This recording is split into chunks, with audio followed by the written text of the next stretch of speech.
Here I want more mature students or disciples who are really here to go the full way. Not come and take this stuff and go and then, oh, I love this. I said, that may take time. And there are people who came here like that some years ago, and then gradually, all of that faded out of them. And they became firm and strong, really very powerful. But I don't want now, I feel like I'm lazy for that. I don't want to spend time, sort of like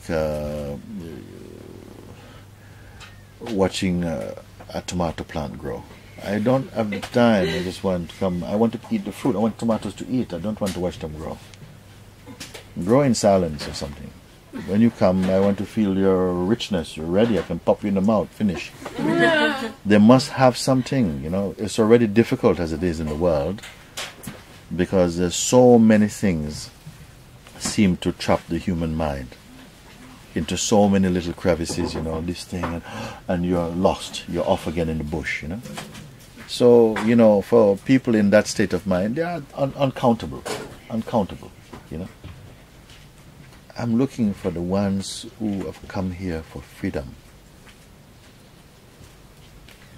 This is what is attractive here. Because you go into any it's like at the moment your mind is in a stage of a chameleon. Wherever you go, oh, you fit in very nice, and then you leave this place, and then, oh, I don't want to go to, and then, oh, you fit in that place, and so it's just like that. And I don't pay attention to that. I'm really not sitting here wondering how Maria is doing. I really am not doing that. There are people who are here much tastier fish than that. And so we just focus on this. Because people, they come, rotate, they come and go. And I feel if you come for 2 or 3 weeks, it is possible in this week, in this time, to really discover the real pearl of what I'm pointing to discover this pearl within yourself. It may take a little time to continue to get it, once you recognize it, to sort of like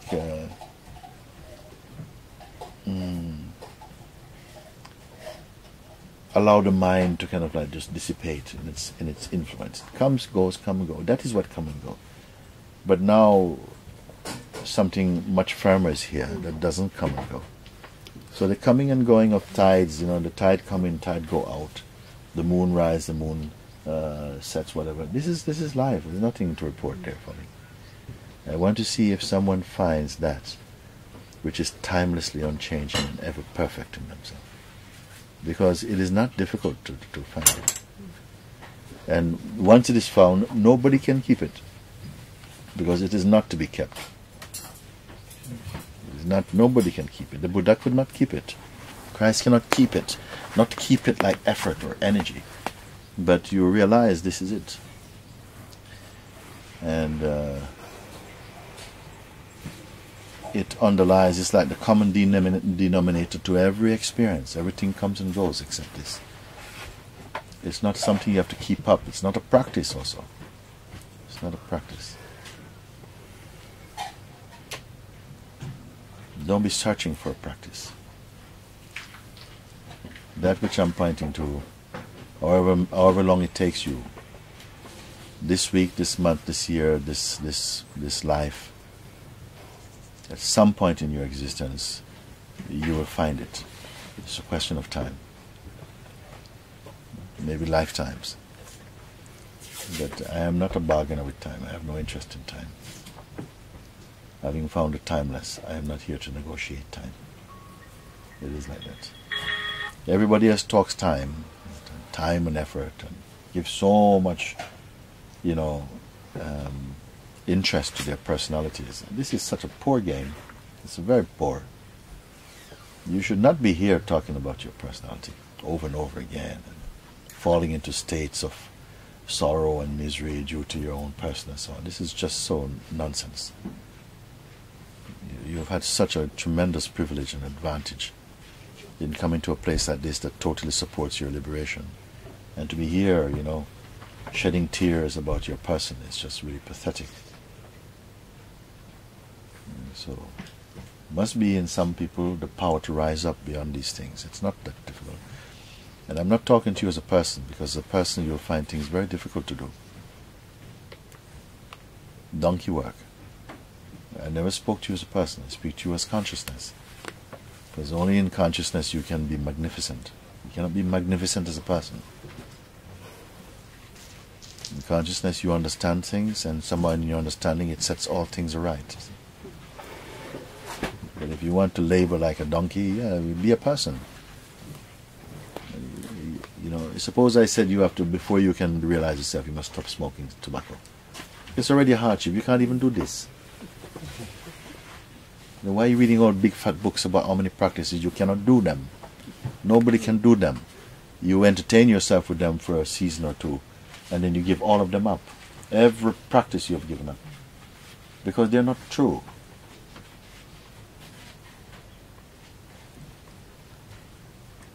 You see?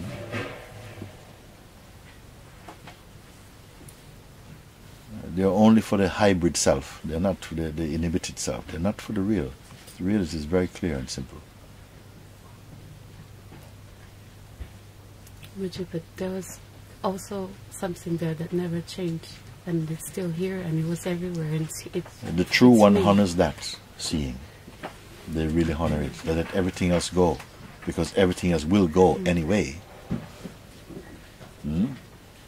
But someone who is smart, intelligent, pure intelligence, lets go of the unreal.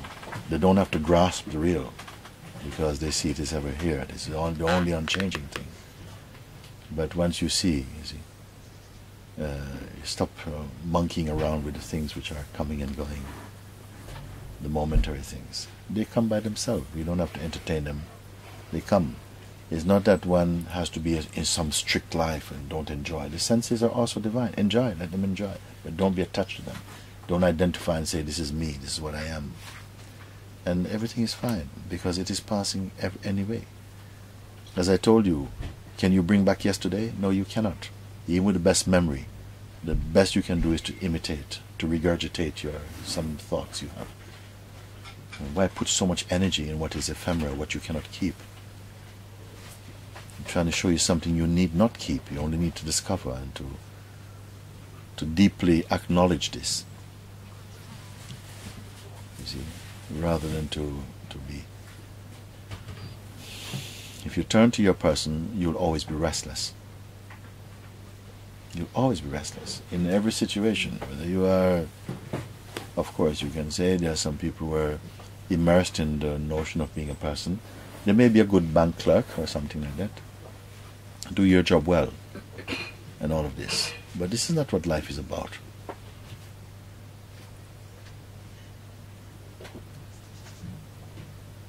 Because you'll find maybe some people make promises and they say, but this person's kept their promise. But at what cost? Why keep a promise when it leaves you stale like old bread? Life doesn't call you to do that. You know, live your promise. Be who you are. And somehow, you don't have to be thinking about tomorrow or next week and so on. You be true today. You don't have to worry about time, yesterday, tomorrow, since everything unfolds perfectly. But nobody's prepared to challenge me on my words. Take it up and try. Then when you fail, you say, Mooji, yeah, it's not true. I'm here, I'm not running, I'm here. You are the one running. You ask for advice, it's given, and you run. I'm not running. I want to see if you act on them and come to the fruit of them. You see? So many billions of people on the planet. A handful seeks the truth, really. Even in spirituality we compromise. We're always looking for something. Ask God, do me a favor, do me a favor. You say, oh, may thy will be done. But really you're thinking, may my will be done. And, God, please bless my will, bless my will, bless my will. You're hypocrites. Olympic hypocrites.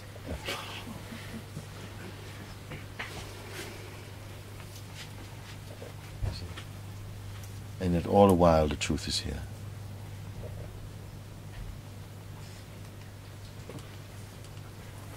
Just want to see who sees this thing, or who is open enough, willing enough, yearning enough to see the obvious. When that is there, you don't argue with the world anymore. You don't argue. You don't find anything so deeply wrong that, oh my God. No, you see it's all the play of consciousness. Everything's the play of consciousness. In your physical expression, it will play its role also in that. You may find some things you disagree and some things you agree, but it will be more superficial. And if you go back to your family and you find that they have outrageous ideas, basically, about life, you understand that in your own kind way. And you say, oh, what to do? Because there's nothing you can do. Sometimes nothing you can do. And perhaps if you just accept that and you move with them as much as you are allowed to within your own being, you find it's okay. I can be here also for a bit, knowing that you're not in a trap. You see? And you hear them say all their things about, and it will not touch you deeply. But also, if you're there beyond your own determination, because you're placed there by the hand of God, then you'll find that somehow unexpectedly, somehow they're being communicated with at some level that really benefits their life by you being there. For a while, the part of them that feels insecure, that's not able to read you properly, and feels threatened by your unpredictability and your freshness, because we're not used to fresh human beings. Everybody comes from the fridge, basically. They're not doing the fresh one. Oh my God, that's just too direct. It's too unpredictable. We're not accustomed to it. To get a bit stale, and then we dip you in water and eat you. That's it. But fresh we don't like. They're not accustomed to it. Feels, why you see? So just you move in your own speed, and if you don't carry any judgment in your heart against anybody, you move because you're moving in the confidence of God, not in your confidence as a person. If you're not a person, and then somehow whatever is left there is some form of light in the world somehow. And by that you're guided, and from there you draw your joy, is in that. Because wherever you are, you will feel grounded somehow. Even if you're hanging upside down, you'll still feel grounded somehow. You know that somehow it's like this.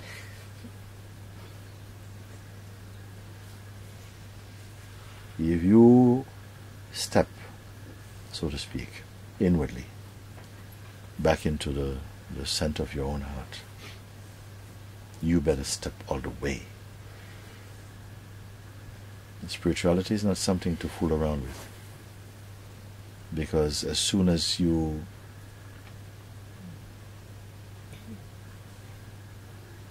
begin to experience some major shift in seeing, some insights, resistances are going to begin to stir in you. And you're going to have to be like some skilled rider on the back of some rodeo show. You're going to be something want to kick you off. But if you hold your grip and find your relaxed center, you will be on that there, and you will not be shaken up. And then between your legs, you will quieten down. And then you can ride it, but not before. You cannot force like that. And so when you come, if you are saying yes, don't say yes and then maybe at the same time. Because if you hold any space for your ego to breathe, it will put roots that will grow into big fat locks in a short time.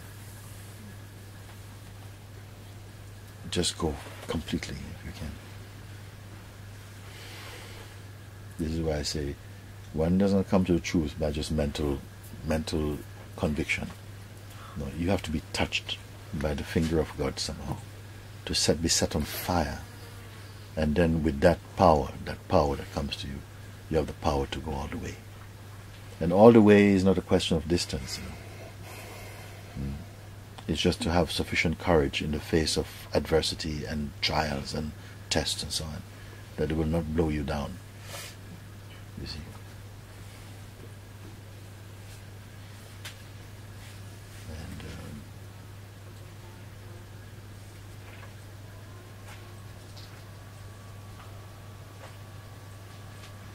And I don't have expectations of people generally.